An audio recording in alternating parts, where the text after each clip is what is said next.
Welcome to only IAS. स्वागत है आप सभी लोगों का प्रीलिम्स बूस्टर न्यूज डिस्कशन में। आज है 10 नवंबर 2020। तो आइए देख लेते हैं ऐसे कौन से इंपॉर्टेंट आर्टिकल्स हैं जो आज हम कवर करने वाले हैं। देखिए, पहला हमारा आर्टिकल वर्ली आर्ट के बारे में है। हैदराबाद के जो आर्टिस्ट हैं वो इस ट्रेडिशनल वर्ली आर्ट का इस्तेमाल ना केवल हैदराबाद सिटी को खूबसूरत बनाने के लिए कर रहे हैं, बल्कि वहां पर कई सारे सोशल इशूज को लेकर लोगों के बीच में अवेयरनेस फैलाने के लिए भी इस वर्ली आर्ट का इस्तेमाल किया जा रहा है। वैसे मैं आपको बता दूं कि ये जो आर्ट फॉर्म है ये महाराष्ट्र से बिलोंग करता है, लेकिन इसका इस्तेमाल राइट नाउ हैदराबाद में किया जा रहा है। That's why it was in news. Warli painting के बारे में अगर हम बात करें तो ये कुछ ओल्डेस्ट फॉर्म ऑफ पेंटिंग्स में से माना जाता है। इंडियन फोक आर्ट का पार्ट है, काफी पुराना है। इसका ओरिजिन महाराष्ट्र के वर्ली रीजन से है और इसी रीजन के नाम पर इसका नाम भी वर्ली आर्ट पड़ गया है। कितना पुराना है देखिए, इसका जो ओरिजिन है वो 10th सेंचुरी एडी से ट्रेस किया जाता है। मतलब कि ये लगभग 1000 साल पुराना आर्ट फॉर्म है।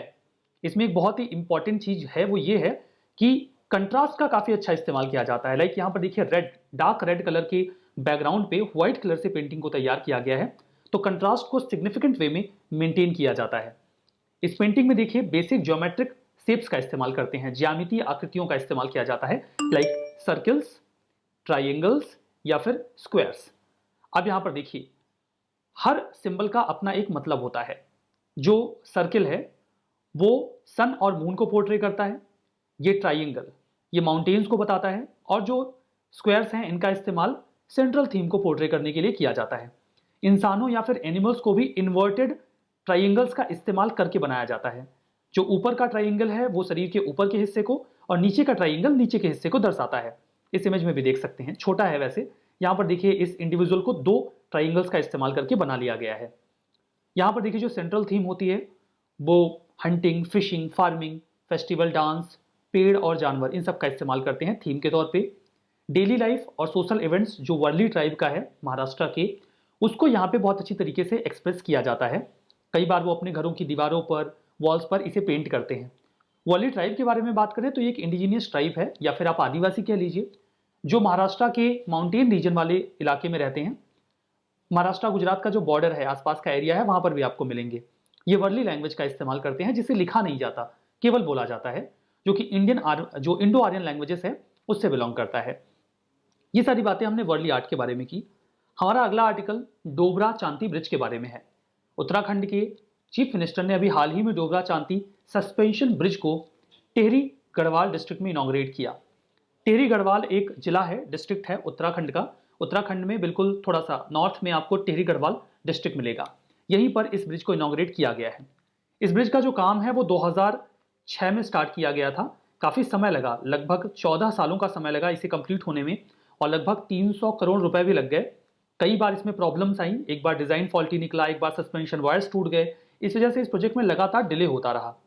ये 440 मीटर लंबा जो ब्रिज है ये इंडिया का longest motorable single lane suspension bridge है। लॉन्गेस्ट है, इसमें तो कोई दिक्कत नहीं है, सबसे लंबा है। मोटरेबल है मतलब व्हीकल्स आ जा सकती हैं। सिंगल लेन है मतलब एक ही लेन में व्हीकल्स को आना भी होगा और जाना भी होगा। सस्पेंशन ब्रिज का मतलब यह है कि कई सारे पिलर्स का इस्तेमाल नहीं किया जाता ऐसे ब्रिजेस में, बल्कि सस्पेंशन वायर्स का इस्तेमाल किया जाता है। एक वर्टिकल सस्पेंशन होता है, इसमें कई सारे सस्पेंशन वायर्स होते हैं जो ब्रिज को होल्ड करते हैं। जैसे आप इस इमेज में भी देख सकते हो, ये है सस्पेंशन वायर्स। यहां पर पिलर आपको केवल दो साइड में मिलता है और बाकी पूरा ब्रिज इन वायर्स के ऊपर टिका होता है। तो ये इस प्रकार के ब्रिजेस को सस्पेंशन ब्रिज कहा जाता है। ये जो टिहरी लेक है उसके ऊपर बनाया गया है। देखिए, टिहरी लेक के बन जाने के बाद जो भी लोग थे जो टिहरी डिस्ट्रिक्ट से बिलोंग करते थे, उन्हें प्रताप नगर डिस्ट्रिक्ट में जाने के लिए पूरे लेक का एरिया घूम कर जाना पड़ता था। बहुत टाइम लग जाता था, 5 घंटे का समय लगभग लग जाता था। लेकिन इस ब्रिज के फंक्शनल हो जाने के बाद जो ट्रेवल टाइम है वो घटकर 1.5 आवर हो जाएगा। मतलब कि काफी सहूलियत हो जाएगी। कई सारे फायदे होंगे इसके, कनेक्टिविटी बढ़ेगी, टूरिज्म भी बढ़ेगा, इस पूरे रीजन में डेवलपमेंट होगा और वहां के लोकल लोगों को भी एम्प्लॉयमेंट अपॉर्चुनिटीज ज्यादा मिलेंगी। टेहरी डैम के बारे में बात करें तो इंडिया का हाईएस्ट यानी कि सबसे ऊंचा डैम है, काफी ऊंचाई पे बनाया गया है, और दुनिया का चौथा सबसे ऊंचा डैम है। इसकी ऊंचाई 260.5 260.5 मीटर है और ये 592 मीटर लंबा भी है। ये Tehri dam and hydro power project के तहत बनाया गया था, रिवर भागीरथी पर। भागीरथी देखिए वही नदी है जो आगे चल के अलकनंदा में मिलती है और उसके बाद गंगा स्टार्ट हो जाती है। उत्तराखंड के टिहरी डिस्ट्रिक्ट में इसी नदी पर यह डैम तैयार किया गया है। ये जो स्ट्रीम है भागीरथी, ये गढ़वाल हिमालय में ओरिजिनेट होती है, आगे चल के देवप्रयाग में ये अलग नदी से मिलती है और उसके बाद गंगा बन जाती हैं। जो हमारा अगला आर्टिकल है वो रेस्क्यूड एक्सोटिक एनिमल्स के बारे में है। कुछ विदेशी जो जीव हैं, जानवर हैं, उनको अभी हमने रेस्क्यू किया। जैसे कि देखिए 6 ब्लू या फिर आप इन्हें हाइसिन मकाओ भी बोल सकते हैं, और 2 कैपुचिन मंकीज। ये होते क्या है मैं आपको अभी बता दूंगा। इन्हें अभी हाल ही में आसाम का जो स्टेट जू कम बोटेनिकल गार्डन है गुवाहाटी में, वहां पे छोड़ दिया गया। देखिए अगर हम ब्लू मकाओ की बात करें तो ये एक पैरट है जो कि सेंट्रल और ईस्टर्न साउथ अमेरिका में पाया जाता है। ये लगभग 1 मीटर लंबा होता है। जो सामान्य पैरट्स होते हैं उनकी स्पीसीज से ये कंपैरेटिवली ज़्यादा लंबा होता है। तो ये तो इस पैरट की खास बात है। देखिए ये लार्जेस्ट मकाओ है, लार्जेस्ट फ्लाइंग पैरट स्पीसीज भी है, कंपैरेटिवली बड़ा है। ये पैरट नहीं है, ये तो मंकी है ना, दिख रहा होगा। पैरट ये वाला है, दिखाया था पहले। वैसे आप लोग समझ तो जाएंगे कौन सा मंकी है कौन सा पैरट है। IUCN स्टेटस वल्नरेबल है इसका, पैरट का। साइट्स में अपेंडिक्स 1 में है। हैबिटेट लॉस की वजह से कई बार जो चिड़िया पकड़ने वाले लोग हैं वो इसको पकड़ लेते हैं, पेट ट्रेड में इसका इस्तेमाल करते हैं, इस वजह से इसे नुकसान हो रहा है।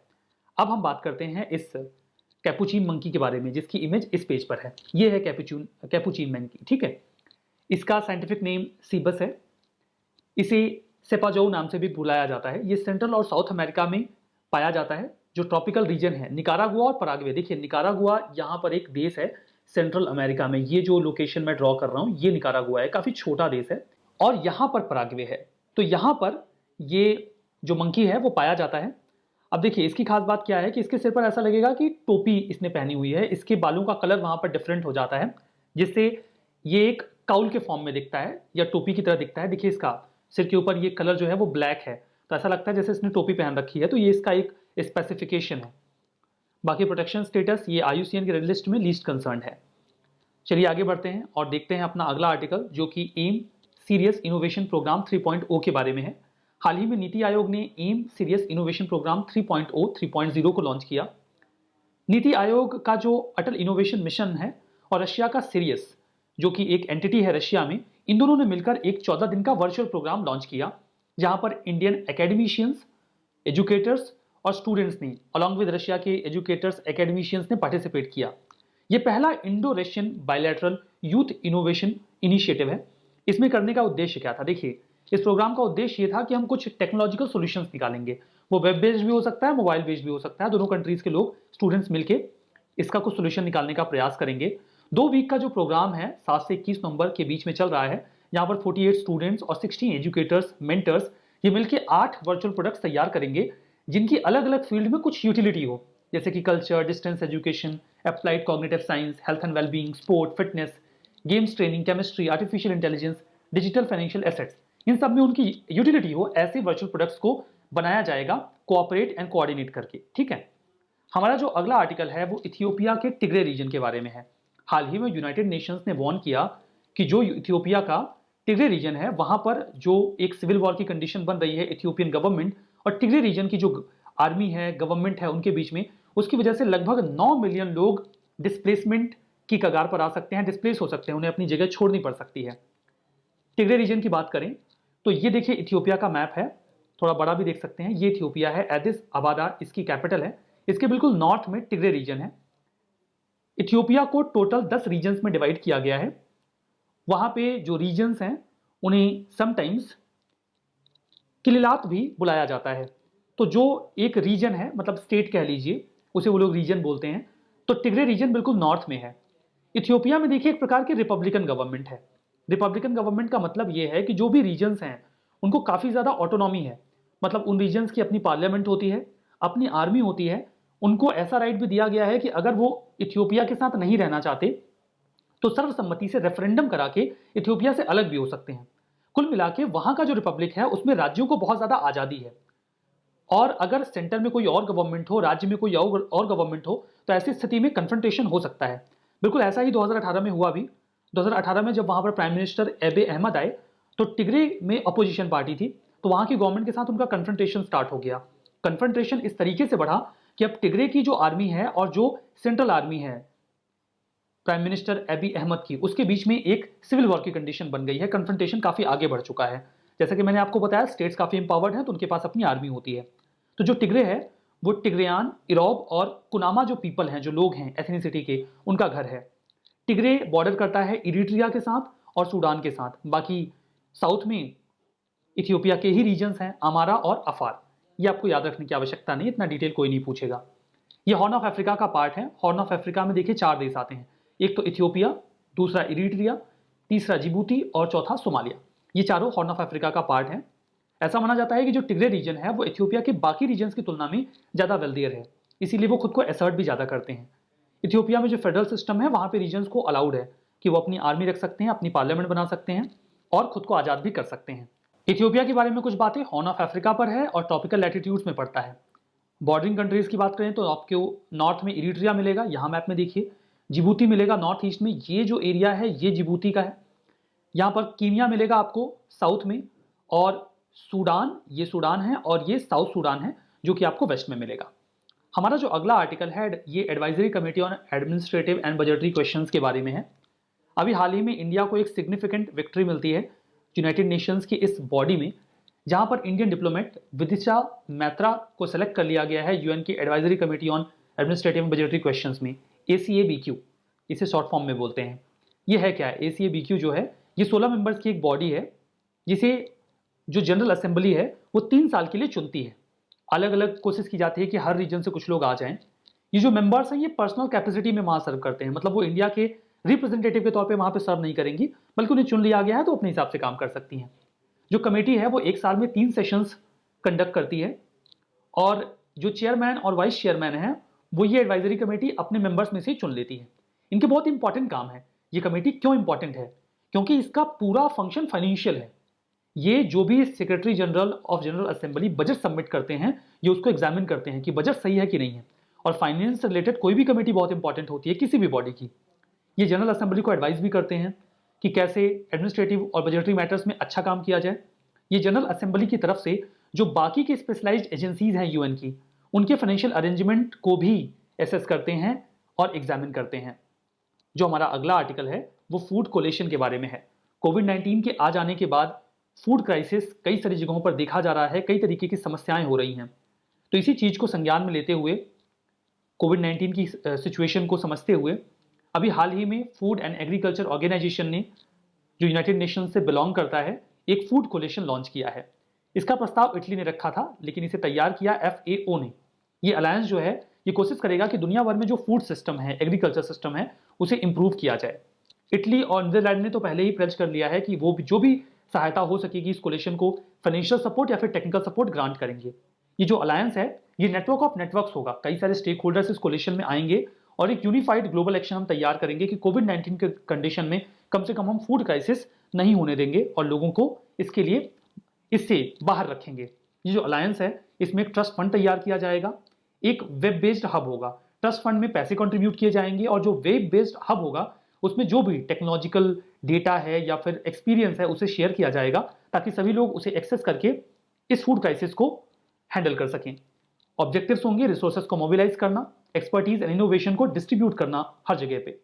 ज्वाइंट और कोऑर्डिनेटेड रिस्पॉन्स तैयार करेंगे कोविड-19 के लिए। हम एक सोल्यूशन ओरिएंटेड प्लान बनाएंगे कि आखिर फूड क्राइसिस है तो सोल्यूशन क्या हो। डायलॉग्स को प्रमोट किया जाएगा, देश आपस में बातचीत करें इस मुद्दे पर।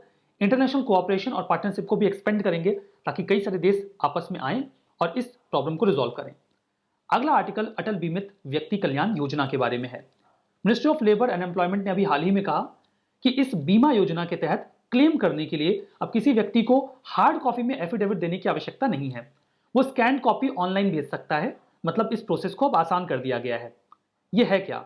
अटल बीमित व्यक्ति कल्याण योजना 2018 में शुरू किया गया था ESIC के द्वारा, एम्प्लॉइज स्टेट इंश्योरेंस कॉर्पोरेशन के द्वारा। ये एम्प्लॉइज जो अलग अलग कंपनीज में काम करते हैं, फैक्ट्रीज में काम करते हैं, उनका इंश्योरेंस करता है। कई बार लोगों की जॉब छूट जाती है जिससे उन्हें काफ़ी दिक्कत हो जाती है। तो इस स्कीम में प्लान ये बनाया गया कि अगर किसी की जॉब छूट गई है तो 3 महीने तक, 3 मंथ तक, पूरी लाइफ में एक बार, पूरी लाइफ में सिर्फ एक बार 3 महीने तक उसने जितना भी 2 साल में एवरेज अर्निंग की है उसका 50% अमाउंट उसे पे किया जाएगा ताकि उसकी आजीविका चलती रहे। तो फाइनेंशियल सपोर्ट मिलेगा। कोई व्यक्ति अगर अपनी जॉब खो दे, किसी भी वजह से अगर वो खो देता है तो। अब यहाँ पे कुछ प्री कंडीशंस भी हैं, जैसे कि वो अनएम्प्लॉयड होना चाहिए जब वो इस एम्प्लॉयमेंट यानी इस बीमा को जब वो क्लेम कर रहा है तो वो अनएम्प्लॉयड होना चाहिए उस समय। उसने कम से कम 2 साल तक इस बीमा के तहत अपना प्रीमियम पे किया हो।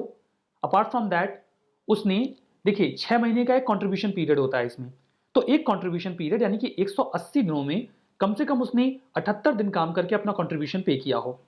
जब वो अनएम्प्लॉयमेंट के लिए ये बीमा का क्लेम कर रहा है तो वो पनिशमेंट पीरियड में नहीं होना चाहिए कि कंपनी ने पनिश कर दिया तो फिर बीमा नहीं मिलेगा, मिसकंडक्ट या फिर वो सेवानिवृत्त हो गया हो या वॉलंटरी रिटायरमेंट ले लिया हो, ऐसी कंडीशन में ये बीमा नहीं मिलेगा।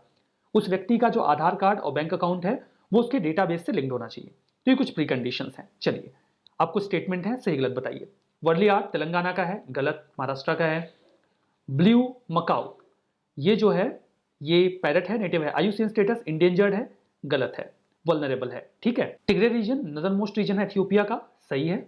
UNACABQ एक्सपर्ट कमेटी है 16 मेंबर्स की, ब्रॉड ज्योग्राफिकल रीजन से इसे कलेक्ट करते हैं 3 सालों के लिए, सही है। अटल बीमित व्यक्ति योजना फाइनेंशियल सपोर्ट देती है, इंप्लीमेंट की जाती है डिपार्टमेंट ऑफ रेवेन्यू के द्वारा, गलत है।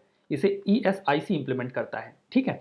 बाकी इस पूरे सेशन की जो PDF है वो आपको ओनली IAS के टेलीग्राम चैनल पे मिलेगी, जिसके लिए आप इसका जो टेलीग्राम चैनल का लिंक है वो डिस्क्रिप्शन बॉक्स में से देख सकते हैं। कुछ कोर्सेस अवेलेबल हैं ओनली IAS पे, कॉम्प्रिहेंसिव सॉल्यूशन टू UPSC के नाम से। उसे एक्सेस करने के लिए आपको video.onlyis.in पर जाना होगा। इस सेशन में यहीं पर रुकेंगे। Thank you very much.